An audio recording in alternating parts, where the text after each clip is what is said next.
Bismillahirrahmanirrahim.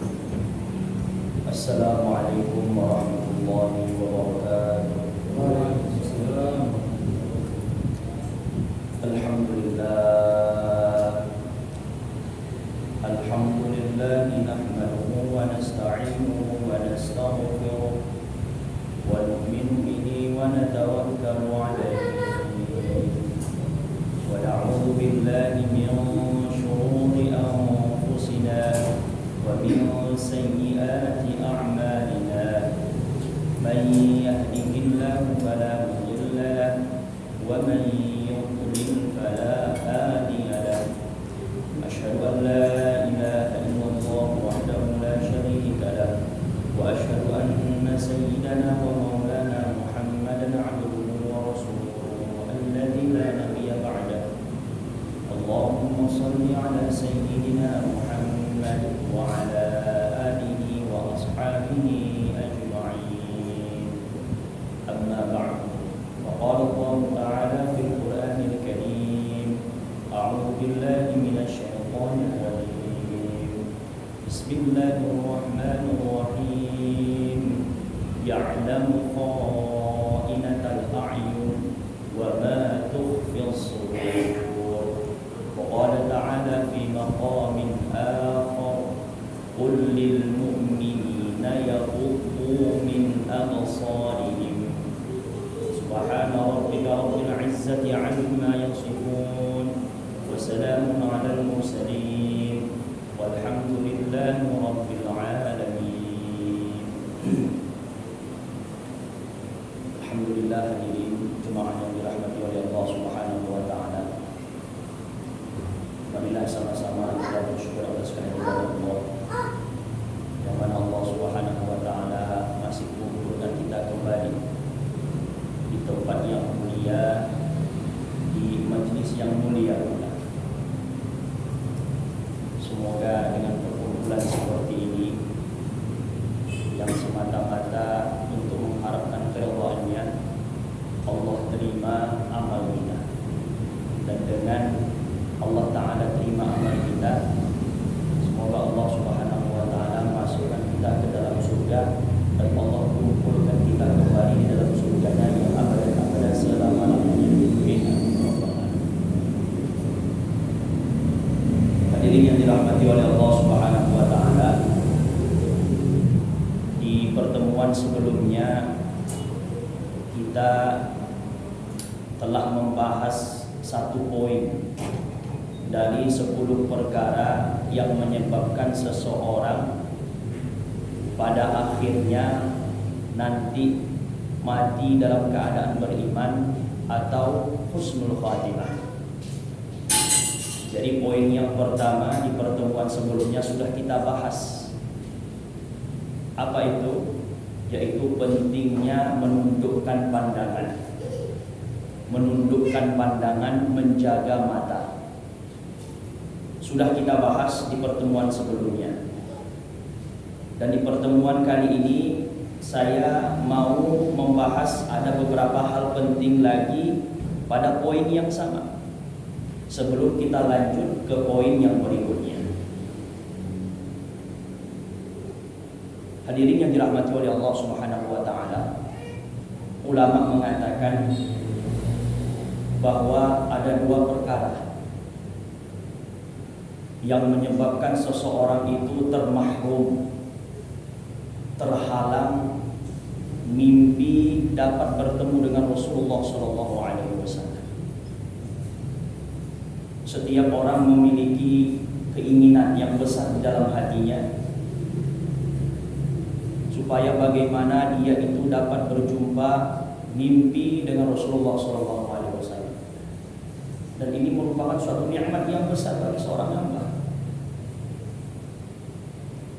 Kita kalau mimpi yang lain-lain atau yang aneh-aneh udah sering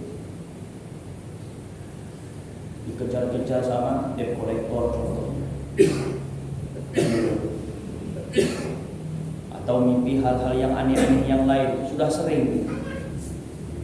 Tapi mimpi berjumpa Rasulullah SAW belum pernah kita alami.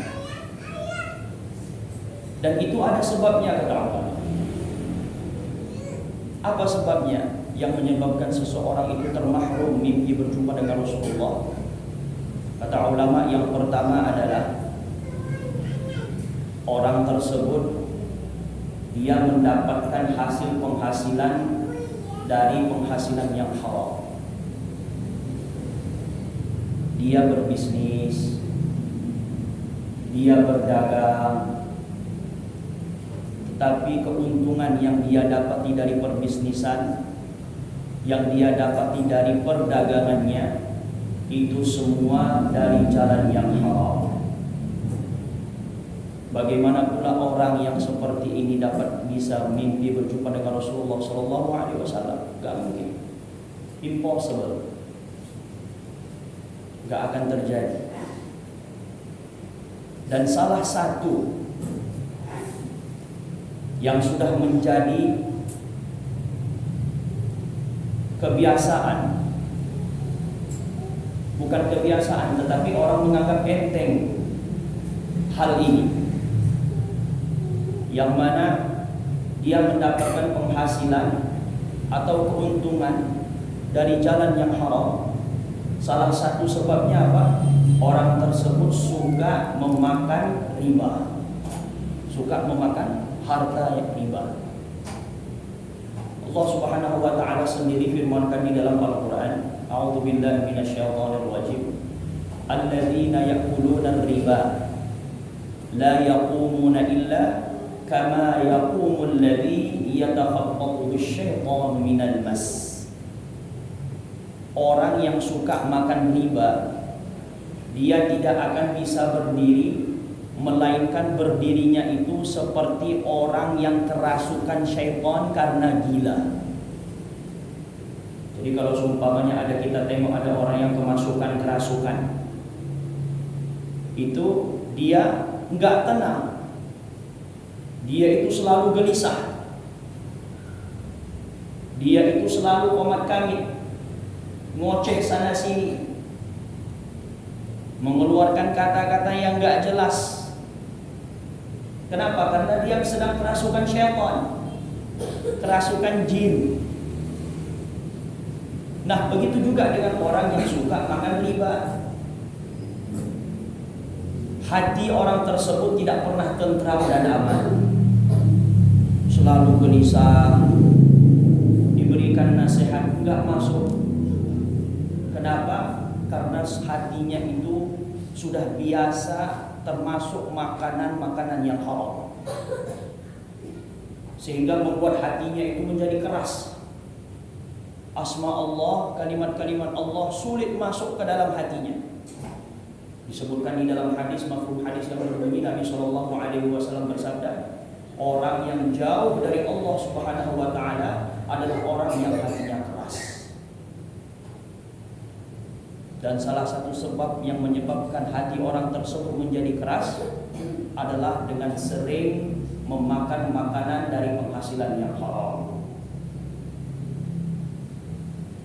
Sehingga disebutkan bahwa ketika satu suap makanan masuk ke dalam tubuh orang tersebut, makanan yang didapati dari penghasilan yang haram, maka selama 40 hari 40 malam amalan orang tersebut ditolak di sisi Allah Subhanahu wa taala. Disebutkan juga di dalam mafhum hadis yang berbunyi, dia berdoa kepada Allah Subhanahu wa taala, tetapi pakaian yang dia pakai itu dari pakaian yang haram, makanan yang dia makan itu dari makanan yang haram. Bagaimana pula Allah Subhanahu wa taala bisa menijabahkan doa orang tersebut? Jadi hadirin yang dirahmati oleh Allah Subhanahu wa taala, ini adalah perkara yang serius. Kita sebagai mukmin memiliki cita-cita yang besar dalam hati kita. Bagaimana diri kita ini tadi bisa terislah, terperbaiki, dan caranya supaya diri kita ini berubah total. dengan memiliki keinginan yang besar supaya bagaimana kita dapat bermimpi berjumpa dengan Rasulullah SAW. Nah, jadi kata ulama, amalan yang perbuatan yang pertama yang menyebabkan seseorang itu tidak dapat bermimpi jumpa dengan Rasulullah adalah dia mendapati penghasilan dari penghasilan yang haram. Yang kedua kata ulama adalah tidak menundukkan pandangan.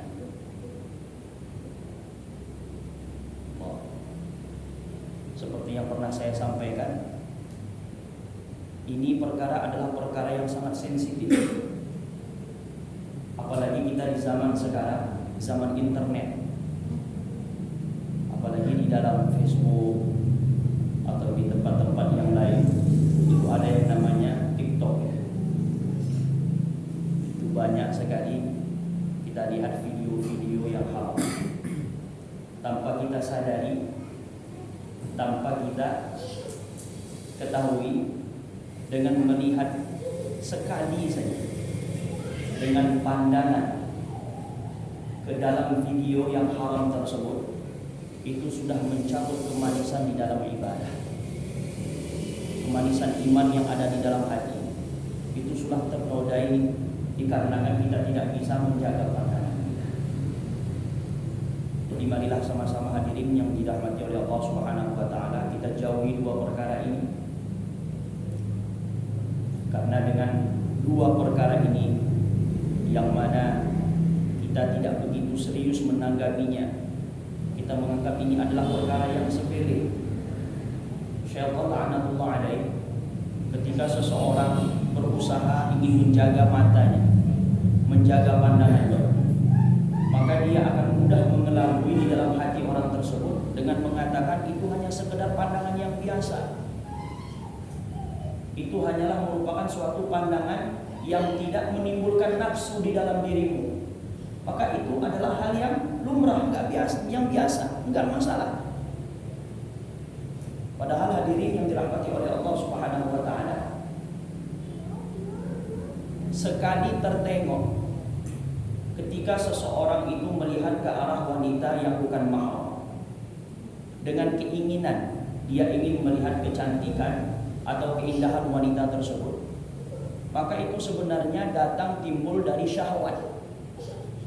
Dan dari syahwat tersebut akan menghilangkan kemanisan di dalam hati orang tersebut dalam beribadah mentaati perintah Allah Subhanahu wa taala. Enggak enak rasanya baca Quran, enggak betah.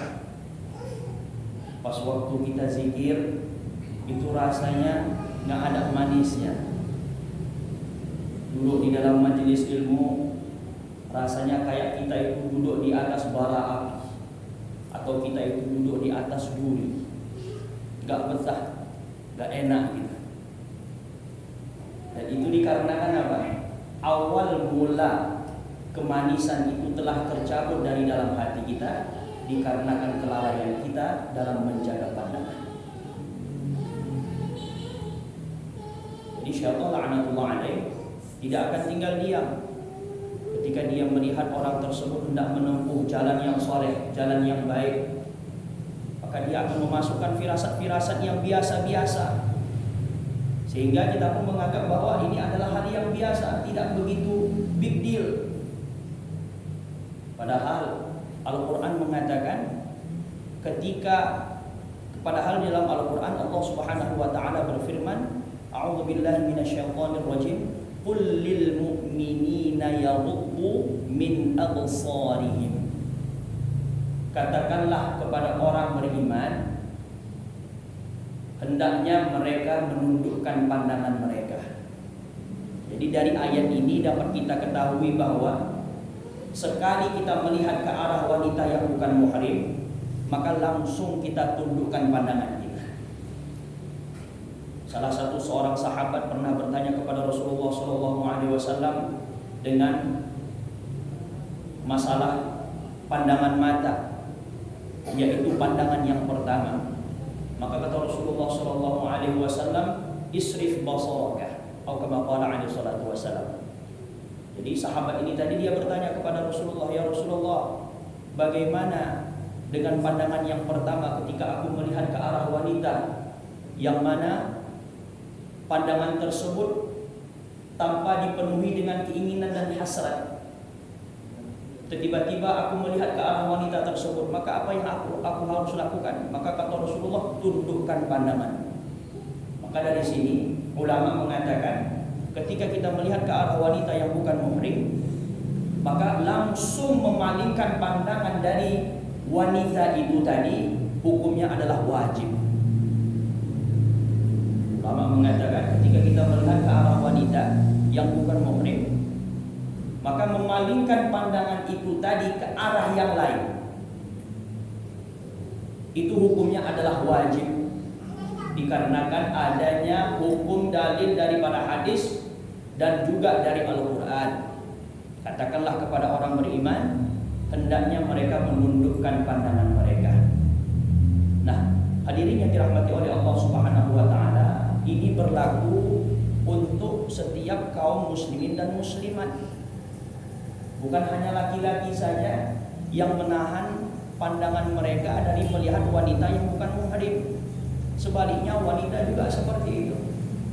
Mereka tidak dibenarkan melihat ke arah laki-laki yang bukan mahramnya. Jadi apabila mereka melihat ke arah laki-laki yang bukan mahramnya, maka mereka pun langsung menundukkan pandangan mereka. Sebagaimana yang tadi saya jelaskan, bahwa begitu tertengok langsung kita palingkan, dan ini hukumnya adalah wajib. Nah, hadirin yang dirahmati oleh Allah Subhanahu wa taala, sekarang kita sudah tidak asing dengan yang namanya duduk bareng bersama kawan, duduk bareng bersama kerabat di pinggir jalan. Termasuklah di kota kita ini, di Binjai, tanah lapang kita itu dipenuhi dengan orang-orang yang berdatangan entah dari mana, kemudian mereka duduk-duduk di pinggir jalan sambil makan-makan atau sambil melakukan aktivitas yang lainnya. Nah, di dalam hadis ada disebutkan larangan duduk di pinggir jalan. Di dalam hadis yang sahih disebutkan ada larangan bagi orang yang duduk di pinggir jalan. Suatu ketika Rasulullah SAW bersabda kepada para sahabatnya, "Iyyakum wal julus fit turuqat." Hendaklah kalian menjauhi diri kalian, menjaga diri kalian dari duduk-duduk di pinggir jalan. Maka para sahabat menjawab, "Ya Rasulullah, ini adalah tempat kami duduk-duduk, tempat kami ngobrol. Maka kami tidak bisa beranjak dari sini. Kami tidak bisa meninggalkan tempat ini, karena ini adalah tempat biasanya kami ngumpul dan ngobrol di sini." Maka kata Rasulullah SAW, "Jika kalian tidak ingin meninggalkannya, masih mau tetap duduk di sini, maka tunaikanlah haknya," kata beliau. Apa itu haknya? Kata beliau SAW, yang pertama adalah ghaddul basar, tundukkan pandangan. Nah, dari sini ulama mengeluarkan, dari hadis ini ulama mengeluarkan masalah yang mana Imam Nawawi rahimahullah ta'ala mengatakan duduk-duduk di pinggir jalan itu hukumnya adalah makruh, tidak baik.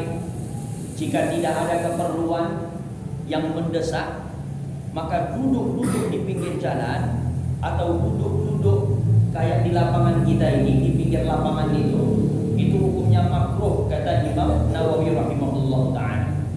Kenapa? Karena ketika seseorang duduk di pinggir jalan, dengan dia tidak bisa menjaga pandangan matanya ini tadi, maka otomatis dia akan melihat ke arah wanita yang bukan muhrim. Kemudian apabila orang tersebut duduk di pinggir jalanan, itu biasanya mereka mengabaikan hak-hak daripada duduk di situ. Sebagaimana yang tadi beliau katakan, yang pertama adalah menundukkan pandangan, waddul basar. Kemudian yang kedua apa? Yang kedua kata beliau adalah wakaful adha, menyingkirkan halangan yang ada di tengah jalan. Jadi kalau seumpamanya kita lagi kebetulan ada keperluan sehingga kita harus duduk di tepi jalan. Contoh, seperti kita ini lagi nunggu bus, atau kita ini lagi mau ke sekolah atau mau ke kantor. Jadi kita nunggu bus itu biasanya di pinggir jalan sudah ada disediakan haltenya di situ. Nah, dengan kita duduk di halte tersebut, dan ini adalah suatu keperluan kita, dan memang kita lagi butuh dalam hal situasi seperti ini, sehingga kita pun duduk di halte yang ada di pinggir jalan. Jadi apabila kita lihat ada rintangan di tengah jalan, seperti bebatuankah, ada daripada dahan pokok yang jatuh tumbang sehingga menghalangi orang bisa jalan, maka dengan kita menyingkirkan setiap apa-apa yang menghalangi di jalan tersebut, maka ini adalah salah satu hak ketika kita duduk di pinggir jalan, menyingkirkan segala sesuatu yang menghalangi di tengah jalan. Yang hak selanjutnya apa? Kata beliau sallallahu alaihi wasallam adalah waraddus salam, menjawab salam. Menjawab salam ini hukumnya adalah wajib. Kemudian memberikan salam itu hukumnya adalah sunnah. Nah, kebiasaan orang ketika dia duduk di pinggir jalan itu dia mengabaikan setiap orang yang memberikan salam kepada dia. Kebanyakan dia mengabaikan ketika ada orang yang memberi salam, maka dia menjawabnya itu cukup dengan mengangguk saja. Padahal itu bukan suatu jawaban yang benar di dalam syariat. Ketika ada orang memberi salam kepada kita, maka hendaklah kita jawab dengan yang lebih baik atau yang sepadan dengannya. Allah Subhanahu wa taala berfirman, "Wa idza huyyitum bi tahiyyatin fahayyu bi ahsana minha aw rudduha."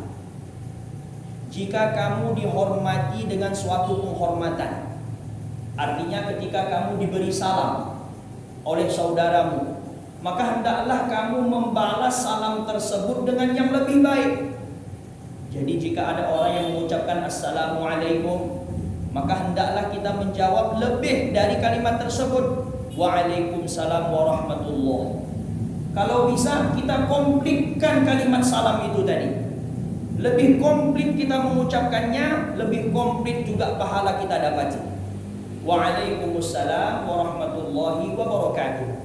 Atau jika kita tidak menjawabnya dengan komplit dari awal sampai akhir, maka hendaklah kita menjawab yang sepadan dengannya. Ketika dia memberikan salam assalamualaikum, maka hendaklah kita menjawabnya dengan waalaikumsalam.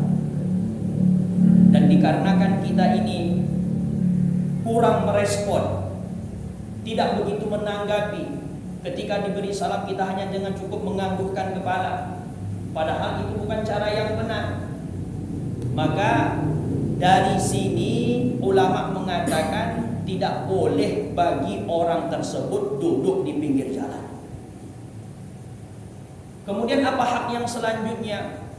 Kata beliau sallallahu alaihi wasallam adalah ta'muruna bil ma'ruf wa tanhauna 'anil munkar. Mengajak orang kepada kebaikan, kemudian mencegah manusia dari kemungkaran. Maksudnya apa? Maksudnya adalah ketika kita sedang duduk-duduk bersama kawan kita, kerabat kita, saudara kita di pinggir jalan, maka hendaklah kita duduk di situ dengan menyampaikan kalimat-kalimat atau kata-kata yang baik, seperti dakwahkah atau kalam-kalam yang baik dan mulia. Begitu juga apabila kita tengah lagi duduk di pinggir jalan, berkumandang azan sholat, maka hendaklah kita ajak kawan kita yang duduk di samping kita itu tadi untuk memenuhi panggilan tersebut. Dan ini termasuk daripada amar bil ma'ruf. Dan wan nahyi 'anil munkar adalah ketika kita di pinggir jalan sedang duduk-duduk bersama kawan kita. Ini dalam keadaan darurat ya, dalam keadaan perlu. Memang betul-betul lagi perlu, ada keperluan di situ. Wan nahyu 'anil munkar maksudnya apa? Maksudnya adalah jika ada orang berantem di situ. Ada orang yang lagi begaduh.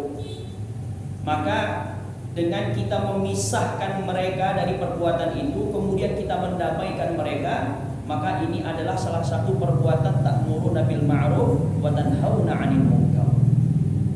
Begitu juga apabila ada orang yang usil, dia mau maling kereta atau dia lagi mau nyolong tahu bakar, kan gitu contoh.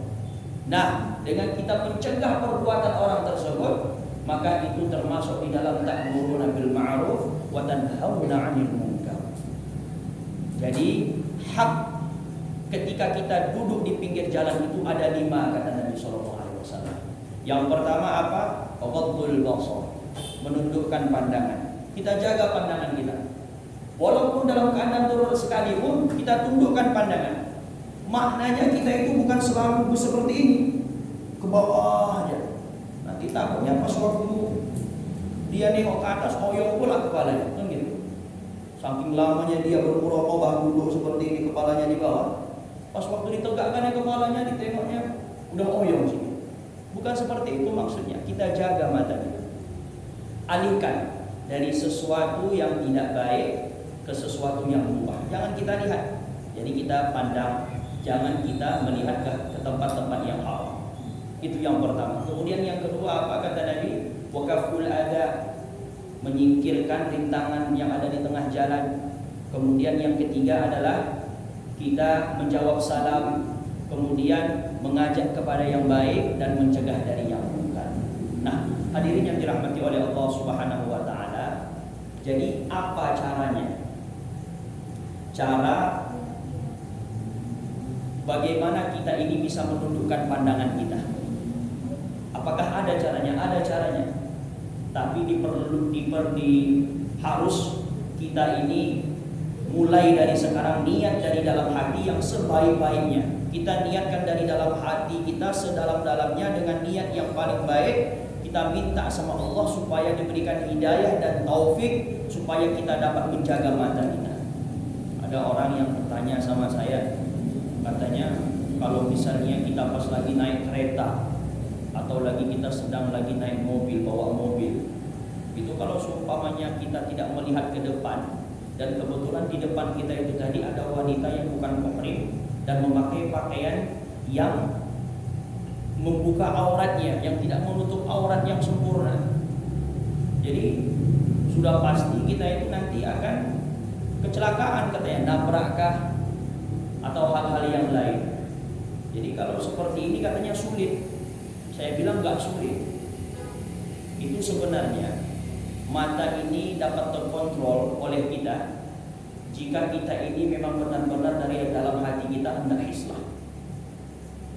Kalau kita memang benar-benar hendak islah, memang menjadi muslim yang sejati, itu nanti akan Allah Subhanahu wa taala mudahkan kita. Allah berikan kita. Jadi kalau seumpamanya ada di depan kita, pas di depan kita ada wanita yang bukan muhrim, itu nanti akan Allah Subhanahu wa taala mudahkan bagi kita untuk memalingkan mata dari tempat tersebut. Dan itu hukumnya wajib. Ada sebagian orang mengatakan katanya, berarti kalau sekali pandang Ustaz, kita ini kan pandangan yang pertama kan dikatakan maaf. Pandangan yang pertama memang hukumnya maaf. Sebagaimana Nabi sallallahu alaihi wasallam bersabda kepada Sayyidina Ali radhiyallahu anhu, la tutbi'in nadratan nadrah. La tutbi'in nadratan nadrah.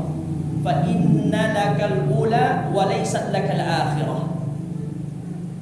Kata Nabi sallallahu alaihi wasallam kepada Sayyidina Ali, wahai Ali, janganlah kamu melihat setelah penglihatan yang pertama.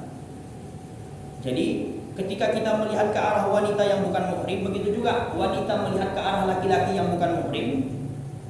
Jadi begitu tertengok langsung kita palingkan. Zaman sekarang ada orang bilang berarti kalau misalnya kita sekali tengok tapi terus difokuskan itu nggak apa-apa Ustaz, ya nggak boleh. Ada orang bilang katanya astagfirullahaladzim seperti itu. Itu artinya sama aja, kan gitu. Nggak boleh. Jadi begitu tertengok langsung dipalingkan. Dan ini ada dalilnya dari nas. Dan ini sahih. Begitu juga hadis yang dari awal tadi saya katakan, sahabat bertanya kepada Nabi tentang pandangan yang pertama. Maka kata beliau, palingkan pandangannya. Nah, jadi ketika kita dalam keadaan sedang bawa mobil kah atau bawa kereta kah, kebetulan di depan kita ada wanita yang bukan muhrim. Jadi kalau kita memang benar-benar hendak Islam, maka insya Allah nanti akan Allah Subhanahu Wa Taala memudahkan kita. Nah, itu diawali dari niat yang baik.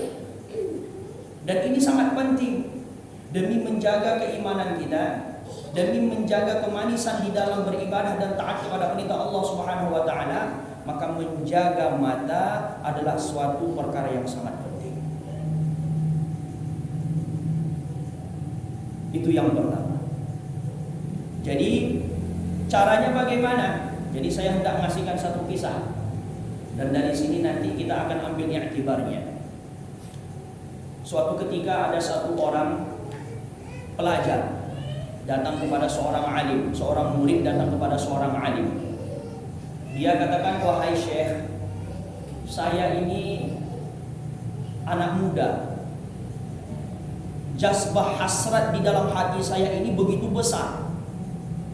Jadi setiap kali saya pergi ke pasar, setiap kali saya pergi di mana ramainya manusia berkumpul di situ, maka sangat sulit bagi saya untuk menjaga mata ini.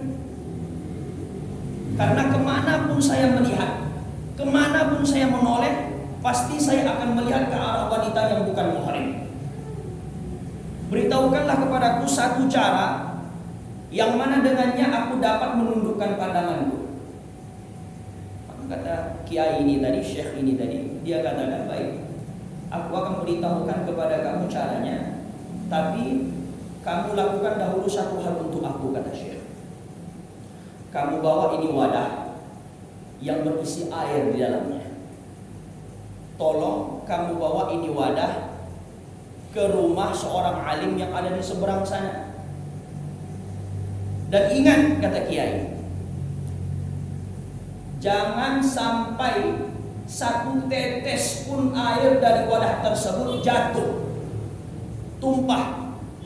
Karena jika itu terjadi, maka aku akan mengirim satu orang bersamamu untuk melihat perbuatanmu ini tadi yang sedang membawa wadah, yang mana dia akan selalu fokus kepada apa yang sedang kamu bawa, wadah itu tadi. Dan dia akan melihat apakah ada satu tetes air yang jatuh dari wadah tersebut. Dan jika ditemui ada, maka di tempat itu juga dia akan memukul kamu dengan memakai sendal atau sepatu. Maka murid ini tadi dia langsung khawatir, takut. Karena ketika dia membawa wadah itu, dikirim juga bersamanya itu satu orang yang selalu mengawasi dia. Dikarenakan dipenuhi dengan rasa takut dan khawatir, ketika dia berjalan itu matanya itu selalu memandang ke arah wadah tersebut, sehingga dia tidak memiliki chance, tidak memiliki kesempatan untuk melihat ke sana kemari. Wadah penuh dengan air, ada orang di sampingnya yang melihat dia, mengawasi dia, dan dia takut dia ini nanti akan dipukul dan dipermalui di hadapan orang ramai. Maka dia bawa wadah itu dengan dipenuhi ketakutan dan kekhawatiran dan dipenuhi dengan kekhusyuan pula. Sehingga akhirnya apa? Dia sampai ke rumah orang alim itu tanpa menjatuhi satu tetes air dari wadah tersebut. Nah, setelah dia sampaikan, dia balik ke kiai. Dia bilang, kiai, alhamdulillah saya telah tunaikan perintahmu kiai, sehingga satu tetes pun tidak ada yang tumpah. Kemudian kiai tanya, sekarang beritahukan kepada saya, ketika kamu membawa itu tadi wadah, berapa kali kamu ada menoleh ke arah wanita yang bukan muhrim? Dia katakan, ya kiai, Saking takutnya saya, saking khawatirnya saya, tidak mau dipermalukan di depan orang ramai, saya sekalipun tidak ada menoleh ke kanan dan ke kiri. Maka kata Kiai, ini adalah caranya, kata Kiai. Apabila hatimu telah dipenuhi dengan ketakutan kepada Allah, ada rasa risau, supaya bagaimana hati ini tadi tidak ternodai dikarenakan dosa mata. Takut kemanisan iman tercabut dari dalam hati, sehingga kemanisan di dalam ibadah tidak bisa dirasakan lagi. Apabila ketakutan ini tadi ada di dalam hati kamu, maka mudah jugalah bagi kamu menundukkan pandangan. Subhanallah. Jadi ini adalah caranya. Jadi ini adalah caranya. Jadi dari sekarang kita niat minta sama Allah demi menjaga iman kita. Minta sama Allah ditunjukkan jalan, dimudahi.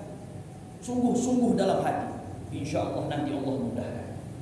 Dan dengan kita pandai menjaga mata, nanti di akhir hayat kita Allah Subhanahu wa taala akan mudahkan kita untuk mengucapkan kalimat syahadat sehingga kita mati dalam keadaan husnul khatimah.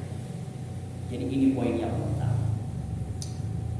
Kemudian kata para masyayikh, amalan yang kedua, perkara yang kedua yang menyebabkan seseorang itu mati dalam keadaan beriman atau mudah mengucapkan kalimat syahadat, yang kedua kata ulama adalah dengan sering bersiwak.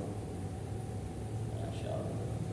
Siwak ini adalah sunnah Rasulullah SAW, sehingga disebutkan di dalam mafhum hadis yang berbunyi, yang pertama kali dilakukan oleh beliau SAW ketika masuk ke dalam rumah adalah bersiwak. Jadi Allamah Syami rahimahullah ta'ala, beliau, saya ada siwak, saya tunjukkan lebih mudah. Ini adalah siwak, kayu siwak. Allamah Syami rahimahullah ta'ala mengajarkan kepada kita tata cara bersiwak yang benar, tata cara siwak yang sesuai dengan sunnah. Kata beliau,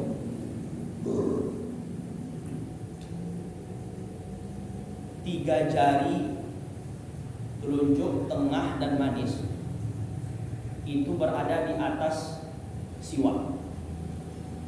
Yang tiga ini berada di atas. Kemudian yang jempol ada di bagian sisi siwak, di bagian sisi, ya, jempol ya, di bagian sisi.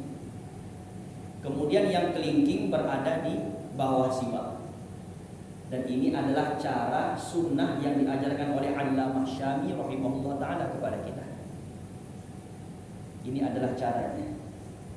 Jangan seperti ini, jangan seperti itu.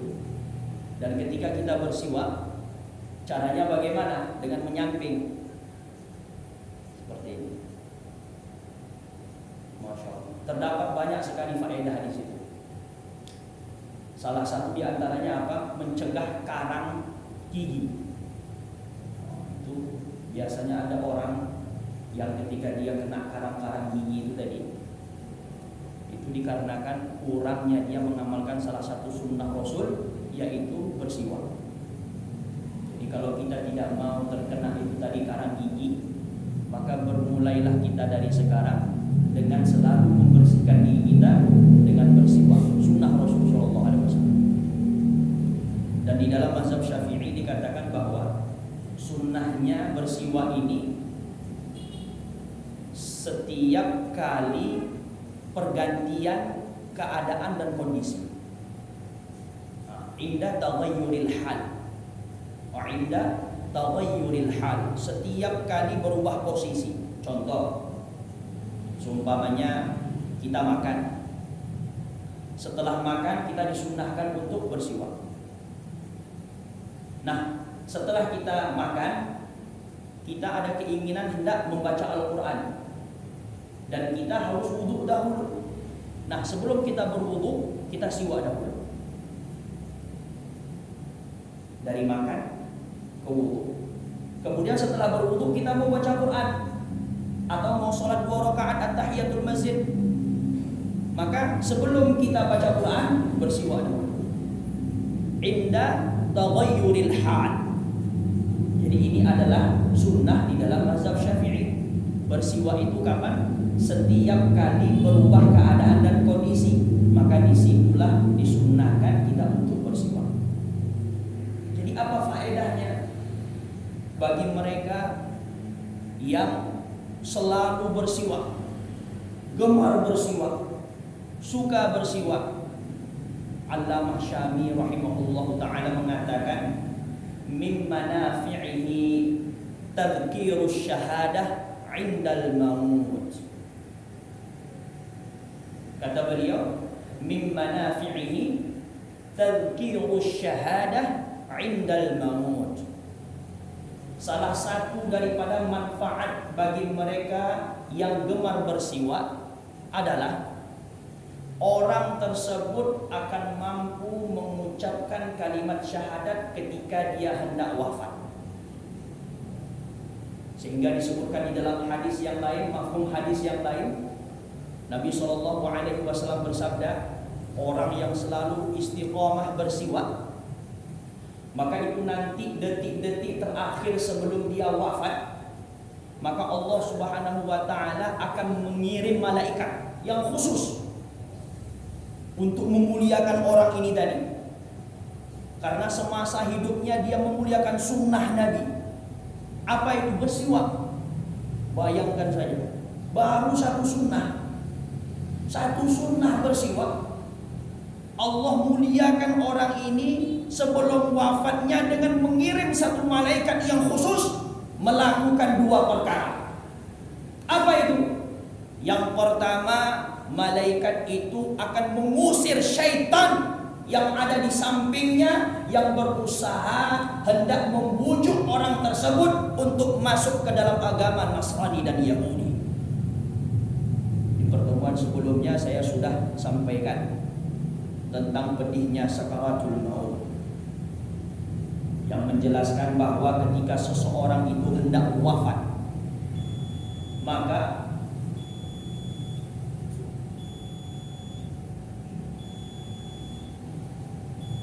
jadi alhamdulillah hadirin yang dirahmati oleh Allah Subhanahu wa taala, karena waktu kita sudah terbatas. Jadi insyaallah ini nanti akan kita sambung kembali pada poin yang kedua ini. Ya, maaf ya kepada ketuanya nih. Insyaallah nanti di pertemuan selanjutnya kita akan membahas 10 perkara yang menyebabkan seseorang mati dalam keadaan beriman. Jadi sampai sini sajalah pertemuan kita pada hari yang berbahagia ini. Semoga bermanfaat. Semoga Allah berikan taufik dan hidayahnya kepada kita semua, sehingga kita bisa menjadi seorang muslim, seorang beriman yang sejati, dan semoga Allah terima seluruh amalan-amalan ibadah kita, dan Allah masukkan kita ke dalam surga yang abad-abad selama-lamanya. Untuk sempurnanya majelis ini, kita tutup dengan doa kifaratul majelis. Subhanallah wa bihamdihi, subhanallah wa bihamdika, asyhadu an la ilaha illa anta, astaghfiruka wa atubu ilaik. Assalamualaikum warahmatullahi wabarakatuh.